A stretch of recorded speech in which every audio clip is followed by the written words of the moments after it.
News time में आपका बहुत बहुत स्वागत है। पैलेस्टाइन को मान्यता देने की तैयारी में, रिकॉग्नाइज करने की तैयारी में बहुत सारे देश आ गए अब। और अब यूनाइटेड नेशन के जो सेशन स्टार्ट हुए हैं वहां पर उसको रिकॉग्निशन मिलने जा रही है।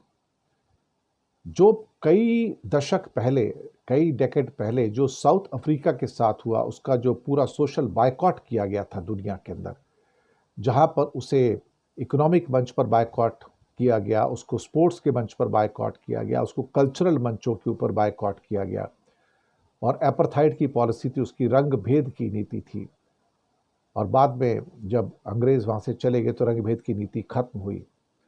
तो तब कहीं जाके साउथ अफ्रीका को सब जगह इंक्लूड किया गया। आज इसराइल इंटरनेशनल लेवल पे आइसोलेशन की स्थिति में लगातार आगे बढ़ता चला जा रहा है। और उसके कई मंत्रियों के ऊपर कई दुनिया में जगह ट्रैवल कर रहे हैं, बैन लगा हुआ है। इवन नेतन्याहू सारे देशों में गिरफ्तार होने के डर से नहीं जा सकते। और इंटरनेशनल क्रिमिनल कोर्ट के जो जारी वारंट हैं, अब उन देशों की संख्या बहुत कम हो गई है जहां पर वो जा सकते हैं। France, Britain, Australia, Belgium, Canada, ये अगले हफ्ते पैलेस्टाइन को रिकॉग्नाइज करने जा रहे हैं। और कहीं ना कहीं जो खाड़ी देश हैं, जो इजरायली हमले से नाराज है, कतर में उन्होंने चर्चा की इस बात की।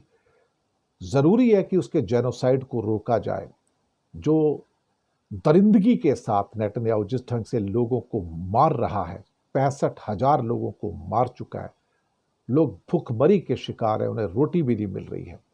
ये आदमी नहीं है, ये दरिंदा है। मैं आपको बताऊं, इस आदमी का दुनिया में रहने का अधिकार नहीं है। एक दिन ऐसा आएगा कि इसको अपने ही कोई जू, अपने ही कोई यहूदी आदमी इसको मार देगा वहां पर। इसका जाना इस दुनिया से बहुत जरूरी है। और कई अब इसराइल के नागरिकों को जो कॉन्सुलर हेल्प मिलती है कई कंट्री में, वो मिलनी बंद हो गई है। कई जगह इसराइल से जो इंपोर्ट्स हैं कई देशों के द्वारा, वो कैंसिल कर दिए गए हैं। कई मिनिस्टर्स के ऊपर बैन लगा दिया गया है। ब्रिटेन और फ्रांस ने बैन लगा दिया कई मिनिस्टरों के ऊपर कि तुम यहां नहीं आ सकते हो। और ये जो कदम है ये अपने आप में बहुत इंपॉर्टेंट है। इसके अलावा स्पेन के पोर्ट्स के ऊपर जो इसराइल को जाने वाले हथियार वगैरह होते थे, उनके जहाज़ों पर सैंक्शंस लगा दी गई कि तुम यहाँ पर नहीं आ सकते हो। इसराइल के लिए वही संकेत है जो साउथ अफ्रीका के लिए पहले हुआ करते थे, यानी कि पूरी दुनिया का आइसोलेशन। अब कई कंट्री ऐसे जो वहाँ पर इन्वेस्टमेंट करते थे इसराइल में, वो सब पीछे हट रहे हैं। कहते नहीं, हम अपनी कंपनियों को भी वहाँ से विड्रॉ करेंगे। और जो अभी तक समझौते हुए उनके जो कई पहलू हैं उन पर फिर से हम जांच भी करेंगे, उनको सस्पेंड भी कर सकते हैं। यूरोपियन यूनियन की chief Ursula von der Leyen ने कहा कि गजा की इवेंट्स ने दुनिया के जमीर को झकझोर कर रख दिया है।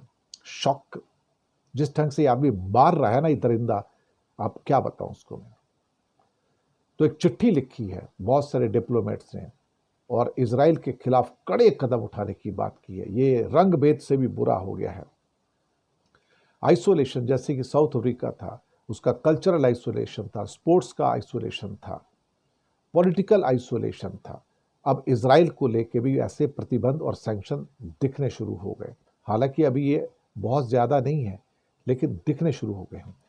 आयरलैंड, स्पेन, नेदरलैंड और स्लोवेनिया ने कहा कि 2026 को अगर इसराइल की स्पोर्ट्स इवेंट में आया तो हम उसमें भाग नहीं लेंगे। तो स्पोर्ट्स पे इसराइल का जो है आइसोलेशन शुरू हो रहा है।